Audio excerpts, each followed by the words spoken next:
7 o'clock in New York City, and this is a Fox News alert. A package, medium-sized, blew up inside a FedEx facility in SCHERTZ, Texas overnight. Moments ago, federal agents saying it is likely linked to those 4 other Austin bombings. That FedEx center right there, it's in SCHERTZ, Texas. That's about an hour outside of Austin. It's just northeast of San Antonio. That's where Todd Pyro is, in Austin. Todd, we thought we had the latest talking about the bombing on Sunday, but now here we have a bombing at 1 in the morning on Tuesday.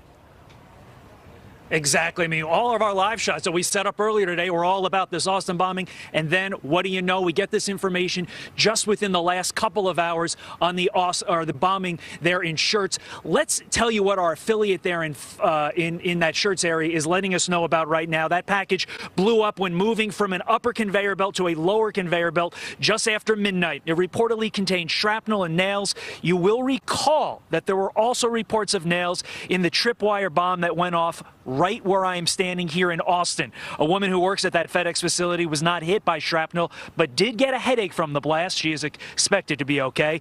The FBI, ATF, and San Antonio Bomb Squad are all on scene. Police asking people in that area to stay indoors while they investigate. Meantime, neighbors say right where we're standing right here is where the Sunday tripwire bomb took place. You can see a divot there right behind me. You can also see some blood on the street as well.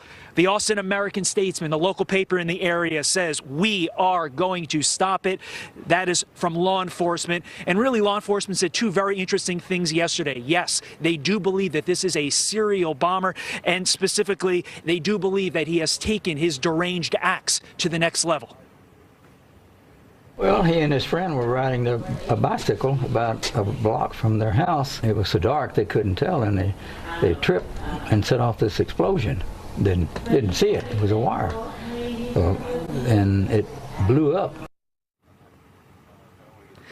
That's the grandfather of one of the latest victims in the Sunday blast. The AP reporting the blast left what appeared to be nails stuck into his leg. Again, that nails theme continuing here. This 4th blast here in Austin, which injured 2 men in their 20s, follows 3 package bombs at homes around the Austin area just this month alone, which killed 2 and injured 2 others. Authorities, including more than 300 FBI agents on scene, warn that the sophisticated tripwire is, quote, a significant change in the bomber's techniques, and they are hoping that the bomber makes contact with them so they can, in their words, understand his message. Meantime, the Austin Police Department is asking people to not let their guard down, warning, if you come across anything that looks suspicious, do not touch, handle, or disturb it. Keep a safe distance and call 911 immediately. And again, we're up to now 5 bombings, according to the feds. There's no apparent motive, and they don't seem that much closer to getting it. Of course, they're probably keeping some things from us, but at this point, we just don't know why this keeps happening. It's not like they don't have enough guys. I mean, they got 500 officers, have already done 236 interviews, and that number is growing. It continues to grow, and that was before what just happened a few hours ago there in SCHERTZ. All right. Todd Pyro, thank you very much. Let's bring in Terry Turchie. He used to be with the FBI. He's the guy who was responsible for catching the Unabomber. He joins us from the West Coast. Terry, yesterday, extraordinarily, essentially the police in Texas called for the bomber to open a dialogue with them, to get the conversation going, to figure out what his motive was. You say what he did, or she did, with his package to FedEx, he's talking to him now. Absolutely. He's communicating still with his bombs, and that may be the chosen way he's decided to commute, but to talk to them. But I'll tell you something, Steve, if he's going to keep doing this, all of these cases are different, and this is certainly different. This is almost a crime in a steady evolution and in motion. It's kind of like sometimes when you get involved in those manhunts and everything changes by the hour. For all of these bombs, 5 bombs to be delivered between March the 2nd and now is just extraordinary. And that may very well indicate that there's more to come. And this is a game changer if, in fact, they decide or conclude that the FedEx package is connected to the other bombs, this is yet another significant development, because a lot of those hundreds of agents are going to be out scouring the area. They're going to find out where that package was dropped into the FedEx mail stream. And that in itself will yield an awful lot of information, and hopefully the kind of information that could lead them to the bomber. There's another interesting thing, and go ahead. Terry, it's a cockiness. This guy is saying, yeah, now I'll communicate, and I'll tell you, I'll dare you. I'm going to make you think it's easier to find me. That's how confident I am you won't. Well, good point, Brian, because arrogance is a major commonality in a lot of these people. Certainly Theodore Kaczynski was one of the most arrogant, narcissistic people you'd ever see. And I would imagine this person is the same way. And also, another commonality is anger.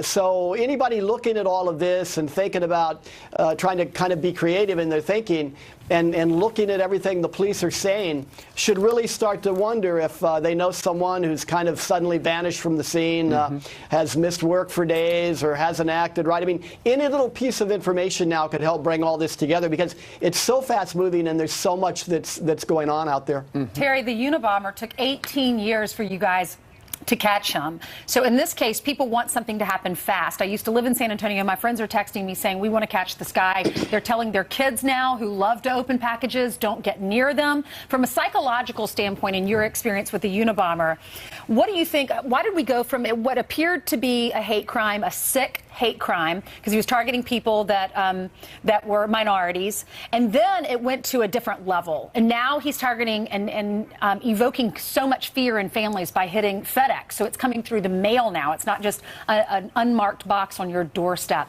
Psychologically, what happens? What are these bombers like? You said narcissist, but is it more than that? Are they seeing this on the news and then they want to take it to the next level? Well, we actually did a study after Unabomber and before Eric Robert Rudolph, the Olympic bomber Ainsley, and we found these people want to matter in society. They want to make a statement. Most all of them, just almost, and many of the mass shooters are the same way, wanted to belong to something much greater than themselves, wanted to belong to a group, and yet they were never able to really do that. They weren't people who fit in, and so they decided to go ahead and make their own mark on society. Sure. And in many times with these bombers, even create their own group. Theodore Kaczynski was the terror group SC.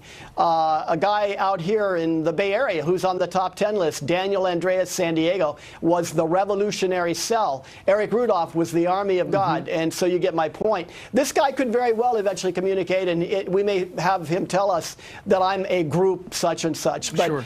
It's too early to tell, but we'll see. But this is a fascinating development this morning. If, in fact, they connect this bomb to the others, there's a lot going on right now that could very well start the process of bringing this to an end. Terry, what does it tell you? Apparently, according to the local TV affiliates down there, it sounds as if the package originated in Austin. Somebody dropped it into the FedEx stream in Austin. It went to SCHERTZ, Texas, and then it was bound back for Austin. Well, again, I'm assuming it might have had an address on it. It's going to be interesting to kind of hear about that. But bombers are creative, and they do all sorts of things, and only in their mind does any of this make sense. So some of that is hard to figure, but what you do as an investigator is you take every little piece of information on the face of a package, on a packaging record or anything, and you play it out as far and as long as you can to see if there's anything there, or if it kind of eventually factors into some sort of pattern. Remember, they're setting the stage in all that they do to find this guy immediately. At the same time, they realize they may not. So they're trying to create the best possible record so that they can go back using computer analysis and human on-hand assessment and try and figure out anything now that they're missing, as all this massive amount of information is coming in from all these interviews that these people are doing. Well, Terry, have things changed now since the Unabomber? Because it did take you all a long time, 18 years. Things were different then. We didn't have the computers like we do now. What's changed so that we can be reassured we're going to find this guy sooner than that? Well, that's a great question. You know, we learned from the Unabomber, and we applied many of the lessons in Unabomber to Eric Robert Rudolph, the Olympic bomber. And it only took a few years, unfortunately, to find him. But one of the important critical differences is we never stopped. In other words, we didn't start and exhaust leads and then disband the task force and then literally have to start all over when the next bomb happened. That was a big change, and I can see them doing that now. They're putting a lot of people into this, and they're gearing up for the long haul. What you've got to do is stay on these cases, because in America, we cannot have people indiscriminately killing others and putting bombs in mail and having people have bombs in their kitchen. We just can't allow this to happen. Meanwhile, if you want people to call and you want them to help, you got to answer their call. You got to show you're interested. So you have to follow up on all the leads you're requesting. That's a challenge. And then I hear, you know, as of before this bomb exploded at 1 in the morning local time, this bomb was the 4th bomb that was found, was labeled as sophisticated. Would you label it the same way? Well, I don't know anything about it. I would say this overall pattern, though, of the way this man is conducting himself is pretty elevated, and certainly he's not going to stop until he's caught. And so I think they understand that they're in for both the short haul and the long haul, and it's a tough challenge. Terry, what would make it go off at the FedEx place and not the person who grabbed the box from this person? Well, you know, all these devices are, we'll just go with what we know from the other 4, are kind of designed like most bombers design a package. When you do something, they're passive, and when you do something like touch them or lift them or pick them up, just like the Unabomber's packages, the actual act of picking them up or doing something begins the circuit, which begins the detonation process. And so something probably happened with this package that caused it to go off prematurely, and fortunately, there's going to be a lot there that they can use, and fortunately no one got hurt as they did on the others. Well, we don't know if this was the only package. I mean, maybe this is the only one that has exploded so far. But Terry, in your history of looking at bombers, have you ever seen somebody change their MO? For instance, in the beginning, it was they would leave the device outside somebody's house and put a box over it. It did not look like something that went through the mail. And then there most recently was the IED alongside the street with the tripwire. And now he's using the mail. So in a short period of time, three different delivery systems, essentially.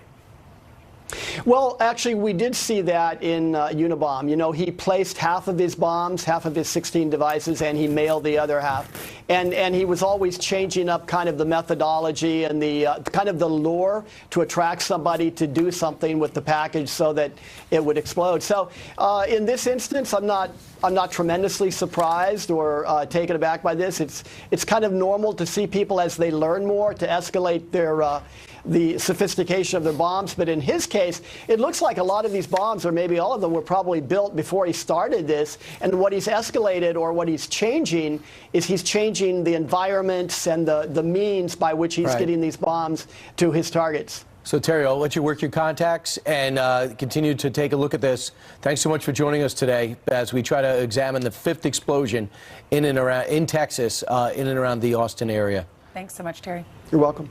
You know, I wonder if FedEx, every time I send something FedEx, I actually go to the facility. I wonder if they have cameras, I'm going to be able to track down who this guy is. That would be easy, because you can track every package back to whoever's sending it. Right, but, you know, FedEx does have those little kiosks, essentially, where you just open it up, but then there would be fingerprints.